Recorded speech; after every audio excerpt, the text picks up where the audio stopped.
Në skenën e teatrit Migjeni në Shkodër, u ngjit premiera Kopshtet e pavara të lumturisë me autor shkrimtarin e ndjer Albri Brahusha dhe regji të Hervin Çulit.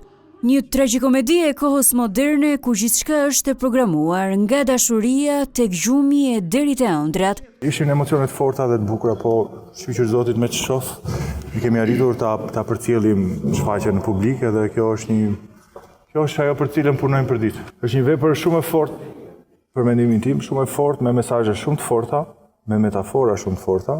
Këto janë absolutisht aktuale. Dhe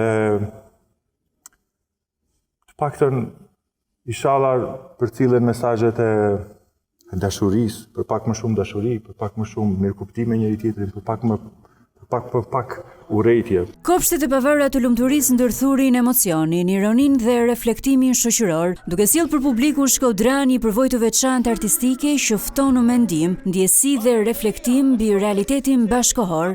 Kemi humbur njerëzlikun të qenit njeri. Dhe e gjitha kjo e ka kthyer njerëzimin në një mekanizëm që është gati jo shpirtëror, jo humane, nuk ekziston. Prandaj dhe Albri ka shkruar një vepër, po them gjetje geniale, kur në një bank njerëzit nuk investojnë me parat, po investojnë ëndrat, investojnë gjumin, investojnë dëshirat, investojnë çdo gjë mendore që i përket atyre. Në një botë pushtuar nga teknologjia, shfaqja ngre pyetjen thelbësore nëse ka mbetur ose jo ende vend për njeriu.